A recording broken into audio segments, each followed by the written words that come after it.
आलू कचालू बेटा कहाँ गए थे? बंदर की झोपड़ी में सो रहे थे। आलू कचालू बेटा कहाँ गए थे? दीदी, मम्मी को बता दूं, आज आप सुबह में स्कूल के बाहर गए थे।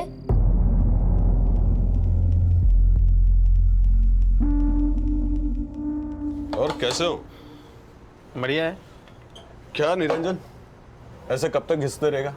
सुबह नौकरी करता है, शाम को नौकरी करता है। अरे ऐसे काम करेगा बीमार पड़ जाएगा। हमें घर में खाली बैठने की आदत नहीं है। और तुम्हारा क्या है? तुम्हारा तो यहाँ घर है, तुम्हारी बीवी कमाती है, हमको अपने बीवी बच्चे सबका देखभाल करना पड़ता है। दिल्ली में हमको फ्लैट खरीदना है अपना। क्या हुआ? तू ऐसी चिंदी चिंदी नौकरियां कर कर दिल्ली में फ्लैट खरीदेगा? तू, ये दिल्ली है, यहाँ फ्लैट खरीदना इतना आसान नहीं है। मेरी बात मान, अपनी बीवी को भी काम पर लगा दे। हम तुम्हारी तरह अपनी बीवी का कमाई नहीं खाते हैं, समझ गए? और तुम्हारा क्या है? तुम्हारे तो बच्चे हैं नहीं, हमारे दो बच्चे हैं, कौन देखभाल करेगा उनका? हमारी बीवी काम पर जाएगी, कौन संभालेगा बच्चों को? बहुत गर्म मिजाज है तू। ये शहर ना हम जैसे लोगों को जिल्लत की रोटी खाना सिखा देता है, इसलिए कहता हूँ कि अपनी बीवी को काम पर लगा दे, समझा? ये क्या बदतमीजी है निरंजन?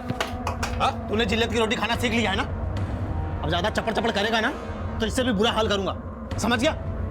अपना काम कर।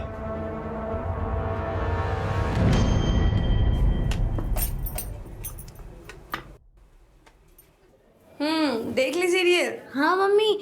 और अदिति कहाँ है? वो दूसरा शो देखने लगी क्या? नहीं मम्मी, दीदी तो पहले आ गई।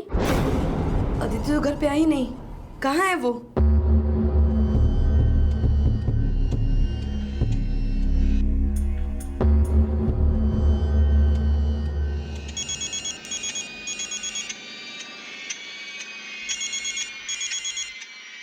हाँ दया, बोलो। सुनिए जी, अदिति कहीं नहीं मिल रही है। क्या? वो श्रीधर के घर में टीवी देखने गई थी। पंकज लौट के आया लेकिन अदिति नहीं आई और श्रीधर भी घर पे नहीं है। अरे आस पड़ोस में पता करो, किसी और के घर में गई होगी। तुम पता करो, मैं यहाँ पर काम खत्म करके जल्दी आने की कोशिश करता हूँ, ठीक है?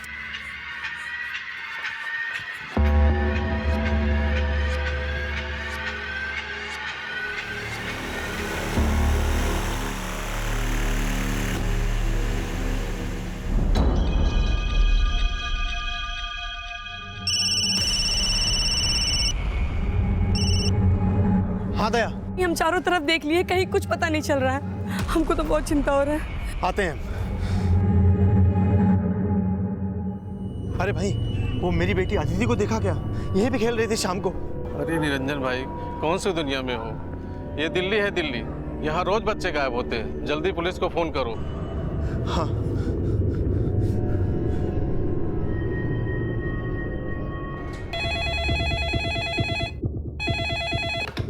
Hello, control room.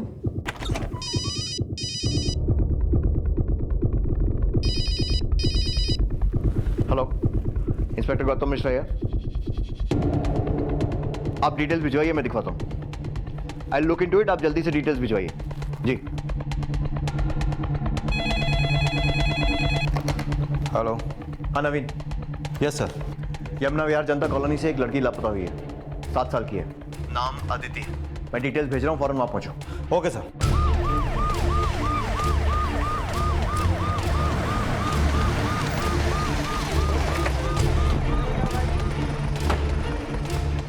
ये निरंजन यादव कहाँ रहता है? उसकी बेटी गायब हुई है ना? हाँ सर, ये इधर आइए। सर, हम तो अपने काम पर थे। दया का फोन आया कि अदिति नहीं मिल रही है। हमारा बेटा पंकज, अदिति हमारे पड़ोसी श्रीधर के यहाँ टीवी देखने गए थे। आपके पड़ोसी ने क्या कहा आपसे? सर, दोनों बच्चे करीब 9:15 के आसपास श्रीधर भैया के घर पे टीवी देखने गए थे। हम खुद अपनी आंखों से देख के आए थे। ये लोग कुछ छुपा रहे हैं सर। सबसे पहले उस कब्रिस्तान से ये कंफर्म करो कि इन्होंने आमिर को वहीं दफनाया है। लेकिन जब अदिति नहीं आई तो हम दोबारा गए और वहाँ पे कोई नहीं था। सर, श्रीधर तो खुद हमारी दुकान पर आया था जहाँ हम काम करते हैं, 10 बजे करीब। 9:15 बजे आपकी बीवी ने श्रीधर को आपके बच्चों के साथ उसके घर पे देखा, और जैसा कि आपने बताया कि 10 बजे वो आपसे मिलने आपके सेठ की दुकान पर आया। आपके सेठ की दुकान है कहाँ? यही पास में।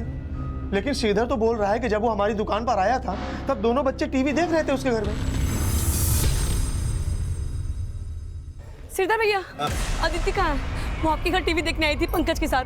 पंकज आया लेकिन अदिति नहीं आई। कहाँ पे है वो? हम तो तभी निकल गए थे वहां से और दोनों को बोल भी दिए थे कि हम बाहर जा रहे हैं और तुम लोग टीवी देख लो, तो दरवाजे की कुंडी बाहर से लगाकर घर चले जाना।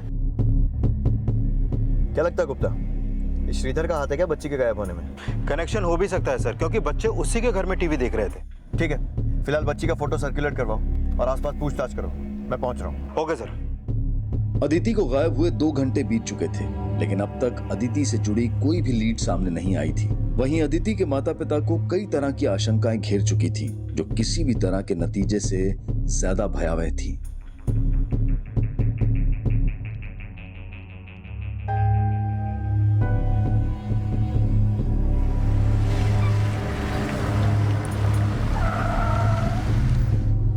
सर, यहाँ किसी ने भी अदिति को यहाँ से बाहर जाते हुए नहीं देखा है और पेट्रोलिंग टीम से भी अभी तक कोई अपडेट नहीं मिला है। मतलब किसी इनसाइडर का काम हो सकता है। मलिक, जितने भी घर हैं हर घर में सर्च करो।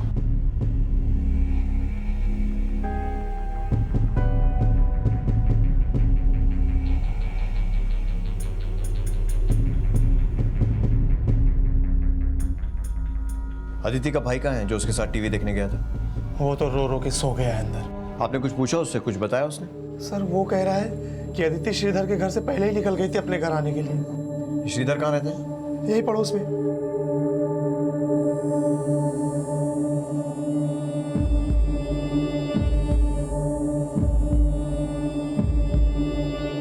जब अदिति गायब हुई कहाँ था तू? साहब वो निरंजन जहाँ काम करता है ना, उसके बराबर में एक दारू का ठेका है, वहीं गया था दारू लेने के लिए। लेकिन साहब जब मैं घर से निकला था ना, तब अदिति और पंकज टीवी देख रहे थे। वापस आया तो पता चला कि अदिति गायब हो गई। अकेला रहता है घर में? नहीं साहब, बीवी भी है। वो पास ही में एक फैक्ट्री है, वहाँ पर एम्ब्रॉयडरी का काम करती। नाइट शिफ्ट है उसकी साहब। वो रोज काम करती है और तू रोज दारू पीता है? नहीं मतलब कभी कभी मन करता है तो पी लेता हूँ। अदिति के गायब होने में तेरा हाथ तो नहीं है ना? अरे नहीं साहब, वो तो मेरी बेटी जैसी थी और जब अदिति गायब हुई थी तो मैं तो घर पर था ही नहीं, निरंजन के साथ है। चाहो तो आप उससे पूछ लो साहब। साहब, बिल्डिंग में हर जगह देख लिया लेकिन कुछ पता नहीं चला। छत पर देखा? नहीं सर।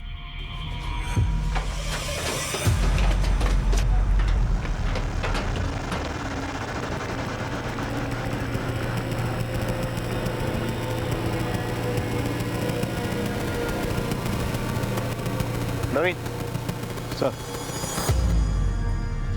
ये आजू बाजू की बिल्डिंग से भी कोई यहाँ आ सकता है और अदिति को लेके जा सकता है। संजय, बाजू की बिल्डिंग में पता करो। सर, हो सकता है कि अदिति का किडनैप किया गया और ये मामला फिरौती का हो। लेकिन सर अदिति के घर वालों की हालत देख के लगता नहीं है कि मामला रैंसम का होगा। और एक बात सर, किसी ने ना तो अदिति के चीखने चिल्लाने की आवाज़ सुनी और ना ही किसी ने उसको किसी के साथ जाते हुए देखा है।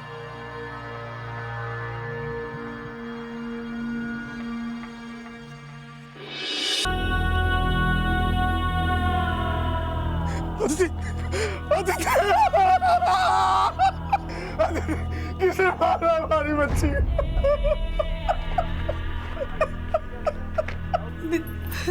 अरे मुझे कोई कुछ बता क्यों नहीं रहा? कहाँ है अदिति? अदिति है, इधर ही है। मेरी बेटी कहाँ है? नवीन, लगता है कोई फुसलाकर इस बच्ची को उस छत पर लेकर आया होगा। वहाँ इसके साथ सेक्सुअल असॉल्ट किया और उसके बाद वहीं पर मार दिया और फिर घसीट कर लाकर यहाँ पर डाल दिया। अब ऐसा करने वाला इन दोनों बिल्डिंग में रहने वाला कोई भी हो सकता है। यहाँ रहने वाले हर आदमी की लिस्ट बनाओ। हो सकता है शायद किसी की इस पे पहले से बुरी नजर हो। Okay sir. पुलिस को लग रहा था कि अदिति के मर्डर में इनसाइडर या आउटसाइडर किसी का भी हाथ हो सकता है और अब अदिति के अड़ोस पड़ोस में रहने वाले हर इंसान की डिटेल्स ली जा रही थी।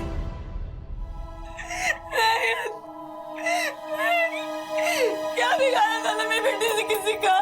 क्यों मारा उसे?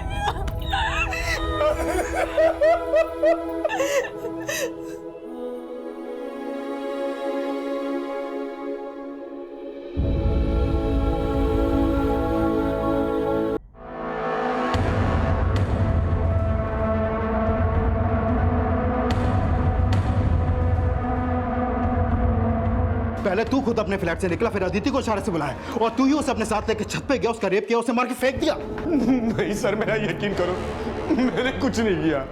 मेरा यकीन करिए सर। अदिति कल बोल रही थी पापा से कुछ बात करना है। पापा वो क्या बात है बेटा, कुछ कहना चाहते हो हमसे? पता नहीं क्या बात थी, गुमसुम सी थी कुछ दिन से। कल पंकज बोल रहा था कि स्कूल से भी कहीं बाहर गई थी। मम्मी वो आप जब हमें स्कूल छोड़ के गई थी तभी दीदी स्कूल के बाहर चले गई थी। क्या? तुमने ये बात हमको पहले क्यों नहीं बताई? हमने बात की थी उससे, लेकिन वो रोने लगी। हमें लगा आप काम से आओगे तुम आपको सब बता देंगे, लेकिन दोनों टीवी देखने चले गए।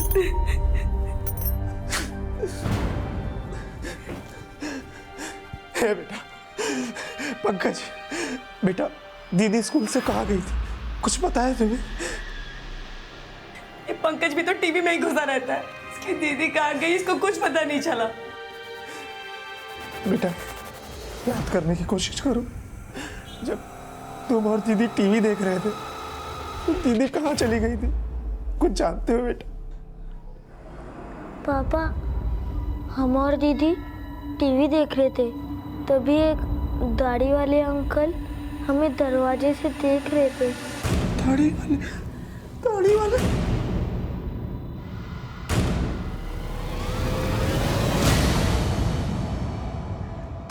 अंकल, दीदी उस दाढ़ी वाले अंकल के साथ ही गई थी। आप जानते हो उन्हें? कौन थे वो?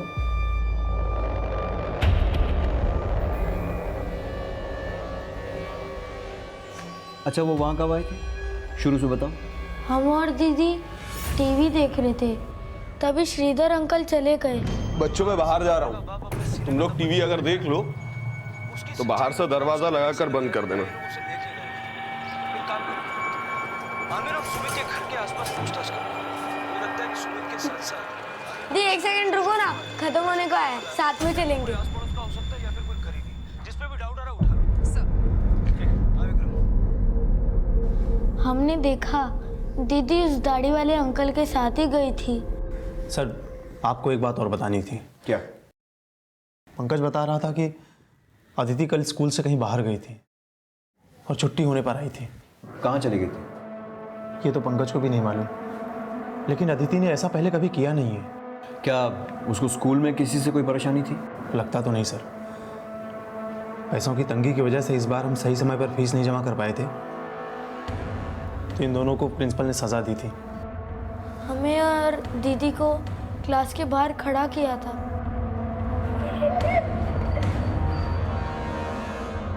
सब बच्चे हम पे हंस रहे थे। कौन से स्कूल में पढ़ते हैं दोनों? यमुना विहार स्कूल।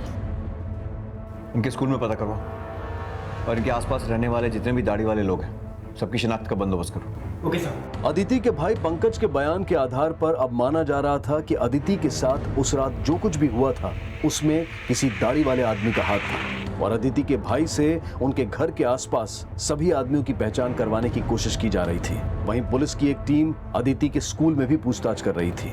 सर वैसे अदिति तो स्कूल कभी बंक नहीं करती, मुझे लगा वो कल एब्सेंट होगी। लेकिन हमें पता चला है कि फीस ना भरने की वजह से अदिति और उसके भाई को पनिशमेंट दी गई थी। सर वो साहब, ये लड़की अदिति बहुत ही हंसमुख है, मैंने कभी परेशान नहीं देखा इसे। लेकिन साहब जब से ऐसे पनिशमेंट दिया गया है तब से गुमसुम रहने लगी है। सिर्फ पनिशमेंट की वजह से गुमसुम हुई या वजह कुछ और ही थी? कैसी वजह साहब? अदिति के भाई पंकज ने अदिति को किसी दाढ़ी वाले आदमी के साथ जाते हुए देखा था। आपके स्कूल में कोई ऐसा है जिसके दाढ़ी है और जो अदिति के साथ कुछ गलत? आई डोंट नो सर, आप सबसे पूछ सकते हैं। आपके बेटे पंकज ने आस पड़ोस में रहने वाले तो किसी को भी आइडेंटिफाई नहीं किया। श्रीधर के अलावा कोई और है जिस पर आपको शक है? दया, कहीं ये सिकंदर बाजवा तो नहीं? ये सिकंदर बाजवा कौन? सर अदिति बहुत शरारती थी। एक बार खेल खेल में ही बाजवा के बेटे पे बस पेन की स्याही डाली थी उसने।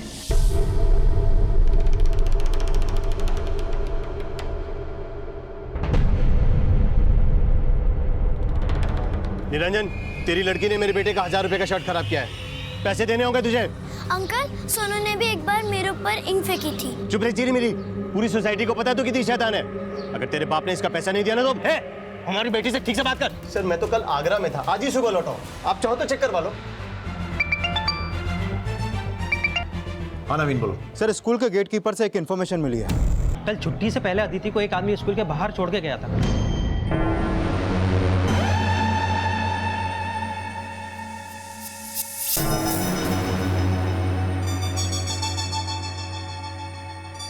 रुक बेटा रुक, इस वक्त अभी तो स्कूल की छुट्टी होने वाली है। और वो आदमी कौन है जो अभी छोड़ के गया? तुम्हारी मम्मी कहाँ है? बोलो बेटा कुछ। बच्ची कुछ नहीं बोली और फिर एकदम से स्कूल की छुट्टी हो गई और वो अपने भाई के साथ चली गई। वो आदमी जो अदिति को छोड़ के गया, उसको पहले भी कभी देखा अदिति के साथ? नहीं साहब, मैं नहीं जानता वो आदमी कौन था। उस आदमी का स्केच बनवा सकते हो? हाँ साहब, बनवा सकता हूँ।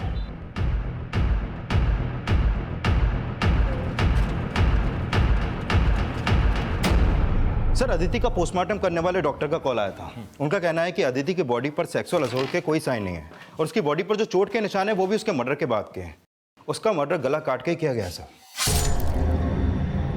लेकिन अदिति के साथ सेक्सुअल असॉल्ट नहीं हुआ है, तो फिर उसके मर्डर का क्या मोटिव हो सकता है? उस बच्ची का या उसके परिवार का ऐसा कौन दुश्मन हो सकता है जो इतनी बेरहमी से एक बच्ची को मारेगा? लेकिन अदिति के भाई का कहना है कि उसने किसी दाढ़ी वाले के साथ अदिति को जाते हुए देखा था। दीदी उस दाढ़ी वाले अंकल के साथ ही गई थी। सर श्रीधर तो कुछ नहीं कबूल रहा है, तो फिर सर ऐसा कौन दाढ़ी वाला हो सकता है जिसने अदिति का मर्डर किया?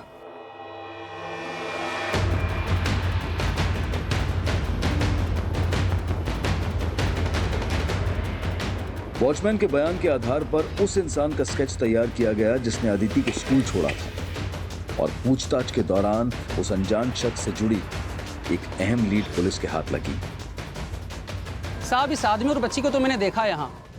इस बच्ची ने मुझसे आइसक्रीम खरीदी और सीधा पार्क में चली गई।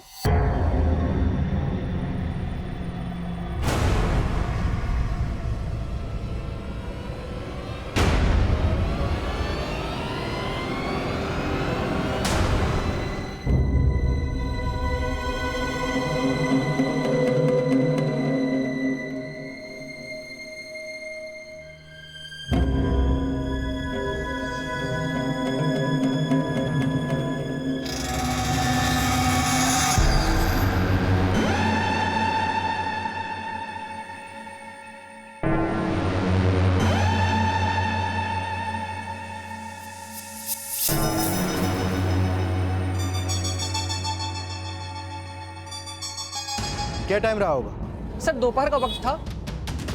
इस बच्ची और इस आदमी के बारे में कुछ और जानते हो तुम?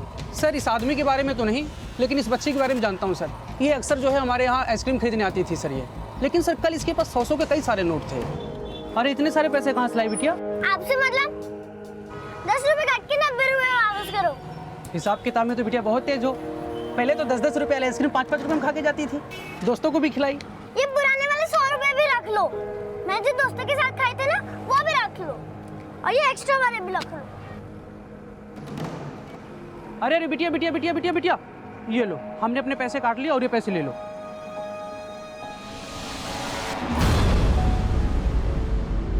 लेकिन सर जब वो बच्ची पहले आइसक्रीम खाने आती थी तो उसके पास पूरे पैसे भी नहीं होते थे, लेकिन कल बहुत पैसे थे सर उसके पास।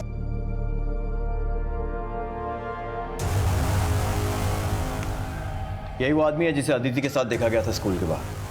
पहचानते हैं इसे? नहीं सर।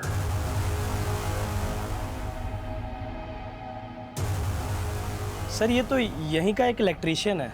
इलेक्ट्रीशियन? हाँ सर, शंकर नाम है इसका और मार्केट में इसकी दुकान है और यहीं बगल में रहता है। साहब मुझे क्यों गिरफ्तार कर लिया? सब पूरी बात तो बताइए। साहब मैं मानता हूँ दोपहर को उस बच्ची को मैंने उसके स्कूल के बाहर छोड़ा, लेकिन साहब मैंने ऐसा कुछ भी नहीं किया। तो फिर अदिति के साथ पार्क में कर क्या रहा था तू? मैं पार्क के पास से जा रहा था तो उस बच्ची को मैंने पार्क में अकेले देखा। बेटा क्या हुआ, स्कूल नहीं गया आज क्या? लेकिन साहब उसने मुझसे कोई बात नहीं की। साहब वो काफ़ी घबराई हुई लग रही थी, इसलिए मैंने उसे स्कूल के बाहर छोड़ दिया जाके। सर आजकल आए दिन बच्चों के साथ पता नहीं क्या क्या होता रहता है, इसलिए मैंने इंसानियत के नाते उस बच्ची को स्कूल के बाहर छोड़ दिया। तू बातें तो बहुत अच्छी कर रहा है, लेकिन तेरी बातें सुनकर एक कहावत याद आ गई, मुंह में राम बगल में छुरी। साहब आप कहना क्या चाहते हैं? यही कि शायद गंदी नज़र से तू उससे रोज मिलता हो और पैसे का लालच देकर उससे जान पहचान बढ़ा रहा था, और कल रात तो उसके घर के पास गया, उसको बहला फुसला कर छत पे ले गया और मार के फेंक दिया। नहीं साहब, हमने ऐसा कुछ भी नहीं किया। वो हम पता लगा लेंगे।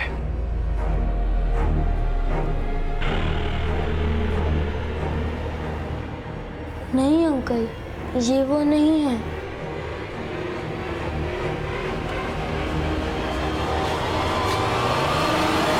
एक बात और पता चली हमें, उस दिन अदिति के पास 600-700 रुपए थे। आइसक्रीम वाले ने भी उसके पास पैसे देखे थे और उसके स्कूल से भी ये बात कंफर्म हुई, और उसके एक दिन पहले भी उसके पास 100 के नोट मिले। क्या? उसके पास इतने पैसे कहां से आए? तो तुमने वो पैसे उसे नहीं दिए? सर, हमारी हालत ऐसी नहीं है कि हम बच्चों को इतने पैसे दे सकें। तो फिर इतना पैसा उसके पास कहां से आया? सर, हमारी समझ में तो कुछ भी नहीं आ रहा है। शायद तुम्हारी बीवी को कुछ मालूम है। क्या अदिति के पास 100 के नोट? लेकिन वो कहाँ से लाएगी इतने पैसे? दया, यही तो हम भी नहीं समझ पा रहे हैं। और पंकज ने भी पुलिस के सामने यही बोला कि इसने अदिति के पास बहुत सारे पैसे देखे। क्यों? हाँ, दीदी ने मुझे चॉकलेट खरीद के दी थी, तभी मैंने बहुत सारे पैसे देखे।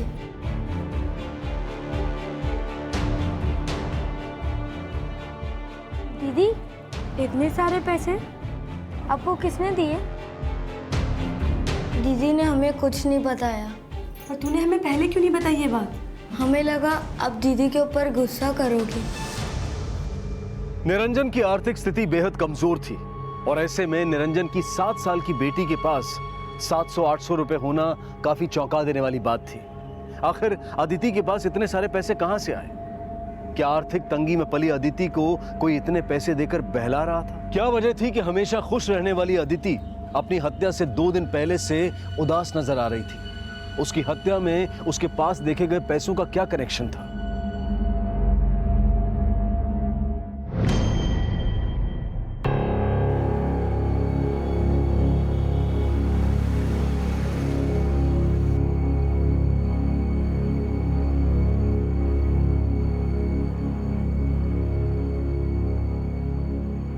सेठ जी, हम आपके जिस फ्लैट में रहते हैं उसका किराया 5,000 से ज़्यादा नहीं है, और हम शाम को 4 बजे से लेकर रात 11 बजे तक जितना काम आपके लिए करते हैं उसकी तनख्वाह कम से कम 7,000 होना चाहिए। कायदे से आप 5,000 काट के 2,000 कैश मुझे और दो।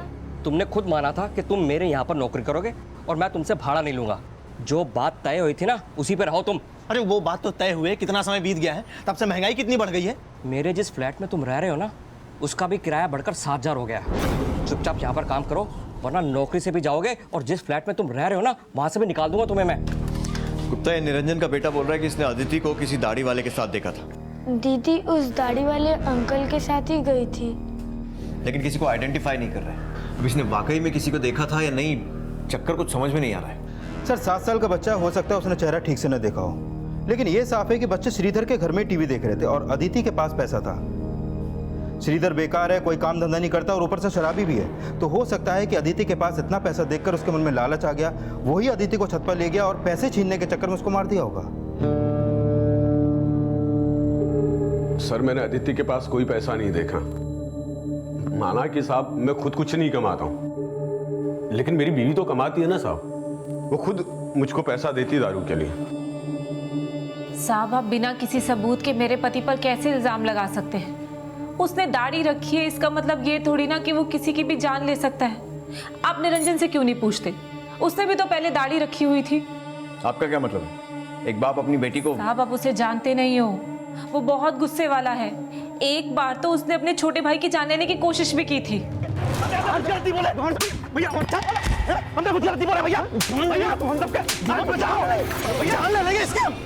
तुमने अपनी बीवी के लिए हमारी जान लेने की कोशिश की, हम छोड़ेंगे नहीं तुम्हें, मार डालेंगे तुमको।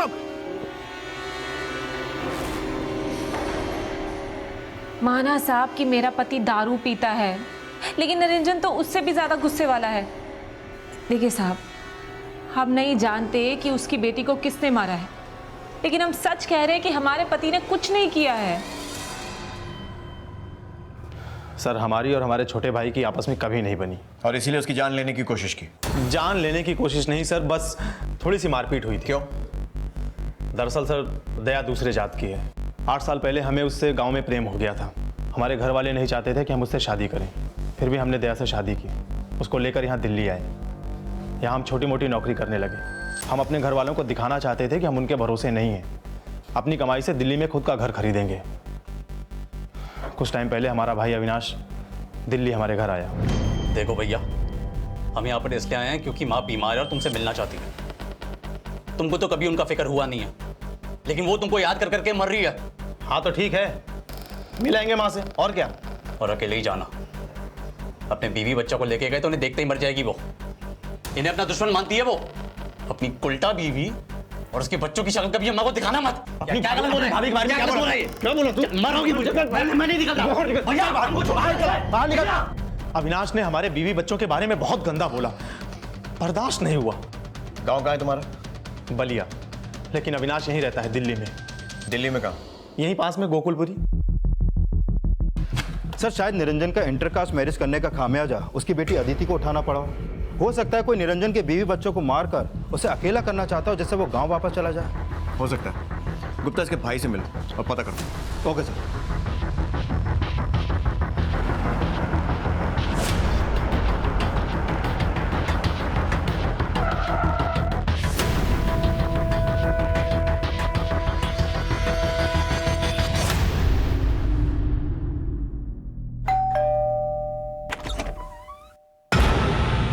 साहब ये सच है, निरंजन एक दूसरी जात की औरत के साथ शादी करके हमारे पूरे खानदान का नाम उसने मिट्टी में मिला दिया। लेकिन हम आपको सच कह रहे हैं, हम यहाँ पे बस अपना काम धंधा करने आए हैं। हमारी बीमार माँ उससे मिलना चाहती है और ये बताने के लिए मैं उसके घर गया। उल्टा वो हमारी जान के पीछे उतारू हो गया। तो फिर ऐसा तो नहीं कि उससे बदला लेने के लिए तूने उसकी बेटी को मार दिया? साहब लगता है निरंजन ने हमसे बदला लेने के लिए आपको हमारे खिलाफ भड़काया है और अपना किया छिपाने के लिए हमें फंसा रहे हैं। आपने किया मतलब?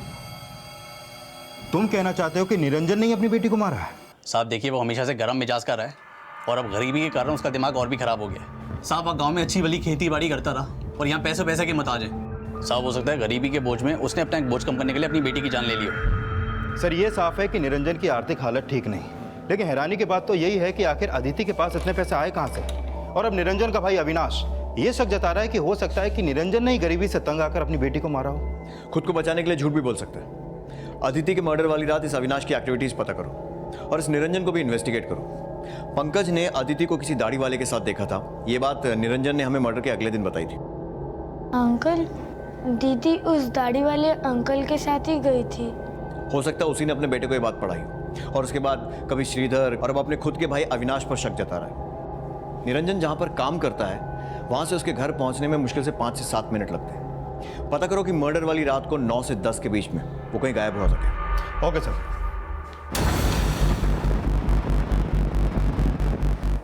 सर मैं तो रोज़ रात को 8 बजे दुकान से निकल जाता हूँ और मेरे बाद रात 11 बजे तक निरंजन अकेला इस दुकान को संभालता है। सर उसके अलावा यहाँ पर और कोई वर्कर भी नहीं है, इसलिए वो तो दुकान को छोड़ के जा नहीं सकता।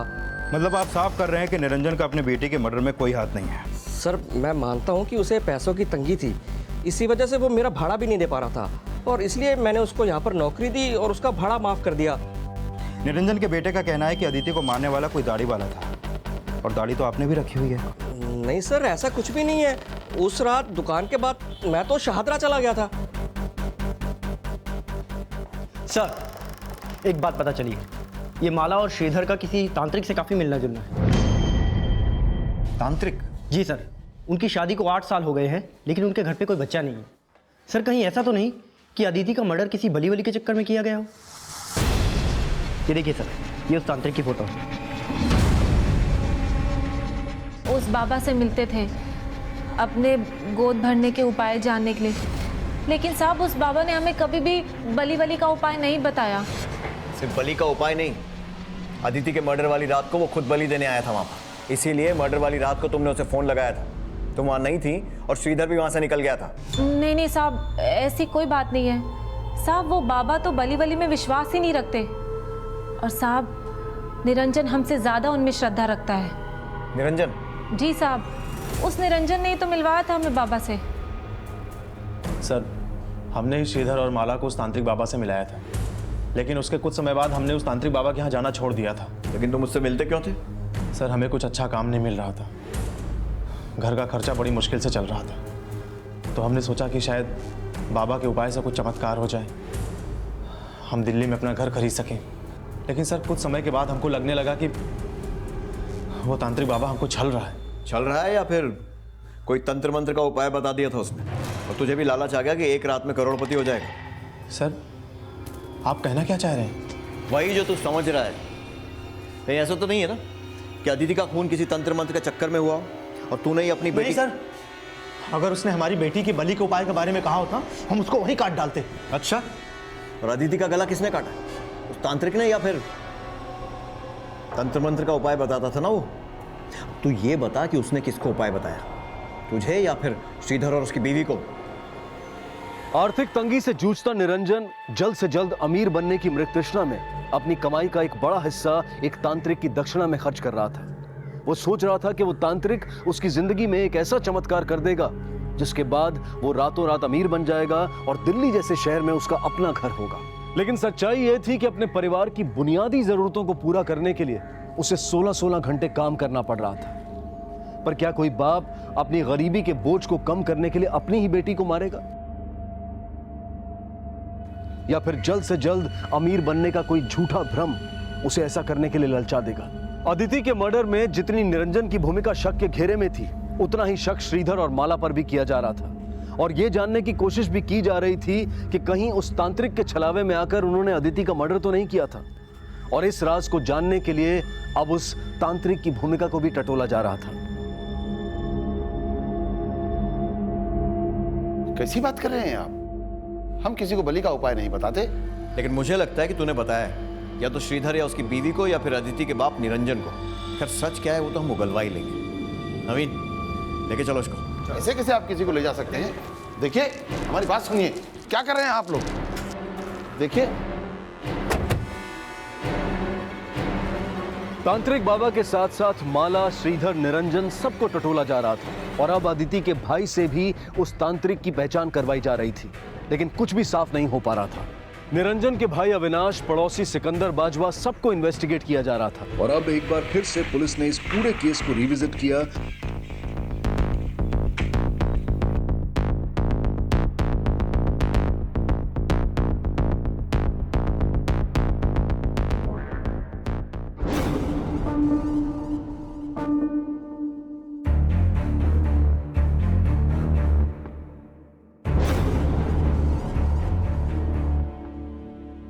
पापा वो। हाँ बेटा बोलो, क्या बात है?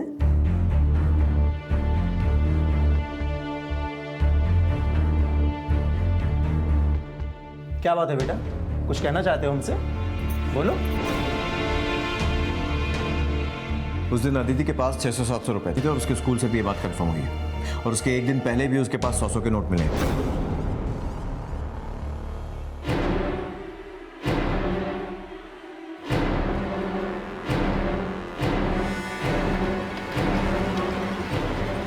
जिस एरिया में अदिति का मर्डर हुआ था वहां के तकरीबन 400 लोगों के कॉल रिकॉर्ड्स खंगाले गए और बहुत जल्द पुलिस के हाथ एक अहम लीड लगी।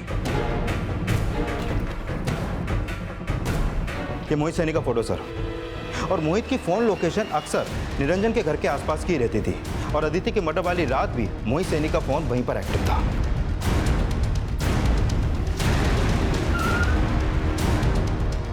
सर मैंने क्या किया सर? सर मैंने क्या किया सर?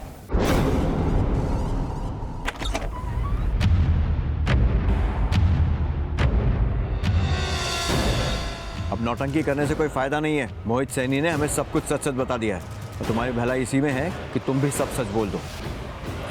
हमसे बोलोगे? हमें लगा कि मोहित सैनी के पास काम करके हम अपने पति का हाथ बटाएंगे, लेकिन निरंजन जी के पास तो हमारे लिए टाइम ही नहीं था, ना ही बच्चों के लिए।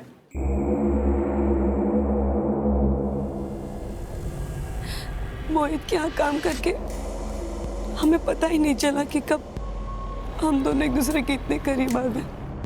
फिर एक दिन निरंजन जी हमसे बोले, बच्चों को तुम्हारी ज़रूरत है, हम इतने काबिल हैं कि अपनी कमाई से हम अपने बीवी बच्चों को पाल सकते हैं, तुम ये काम छोड़ दो बस। हमने काम छोड़ दिया था, लेकिन मोहित और मेरी फ़ोन पे बात होती थी। जब बच्चे स्कूल जाते थे तो कभी कभी मोहित घर पे भी आता था। और उस दिन अदिति की तबीयत खराब हो गई थी और वो स्कूल से जल्दी आ गई घर।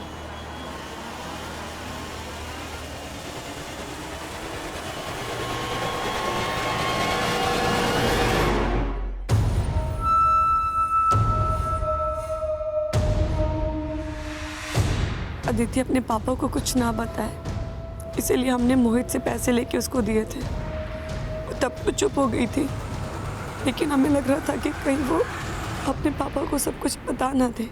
अरे इसका परीक्षा आ रहा है ना, इसीलिए परेशान हो रही है।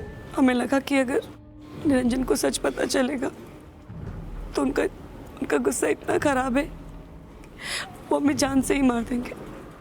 हमारे पास दूसरा कोई चारा नहीं था।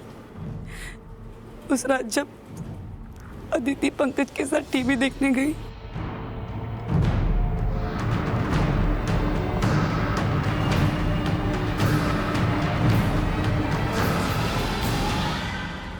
हम अदिति को बुलाने गए तो वहां श्रीधर था। जब हम थोड़ी देर बाद फिर गए तो श्रीधर वहां पे नहीं था। हमने अदिति को इशारे में बुलाया और छत पे लेके गए। मेरे पास कोई दूसरा चारा नहीं बचा था। न अपने पति को छोड़ सकती थी और न ही मैं मोहित को छोड़ना चाहती थी। बेटा, मम्मी से गलती होगी, मम्मी को माफ कर दे। पापा को कुछ मत बताना, ठीक है? नहीं मम्मी, हम पापा को सब कुछ बता देंगे। पापा ने बोला झूठ बोलना पाप है। बेटा, मम्मी आपसे बहुत प्यार करती है, पापा को बस कुछ मत बताना, ठीक है? नहीं मम्मी, हम अगर तुम अदिति को श्रीधर के यहाँ से लेकर गई थी तो फिर पंकज ने ये क्यों कहा कि उसने किसी दाढ़ी वाले आदमी को देखा था? हमने बोला था उससे, हमने बोला था कि अगर वो ऐसा नहीं बोलेगा तो अदिति की तरह हम भी से छोड़ के चले जाएंगे। हमें लगा कि अगर वो ऐसा बोलेगा तो आप मान लोगे कि श्रीधर नहीं उसे अपना झूठ छुपाने के लिए अपनी बच्ची की जान ले ली। ऐसी माँ हो तुम।